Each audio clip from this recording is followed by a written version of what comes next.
Endi minimalizm ko'rib turibsizlar, mana shunaqa skrit eshiklar, mana shunaqa biralardan foydalanganmiz.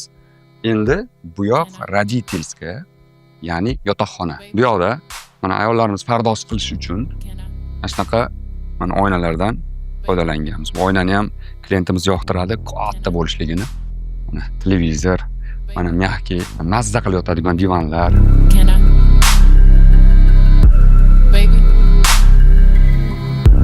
Can I? Bu yoqda mana ota-ona uchun sanuzel. Can I? Baby. Can I? Bu tarafga biz mana shunaqa раздвижной eshiklardan foydalanganmiz. Va bu yoqda mana shunaqa Can I? garderob. Before I turn the lights on. Aytib o'tay, yaqinda ko'chib kirishmoqchi. Noqulay bo'lsa ham shunaqa holatlar olamiz endi. Mana sizlarga hali fakt bilan ko'rsatay. Kirishda bor edi-ku. Faqat uyda egasi ko'rmasin. Bemalol mana qulaylik bo'lishligi uchun bu mexanizmdan foydalanganmiz. Yana joyiga qo'yib qo'yamiz. Baby. Davom etamiz. Ketdik.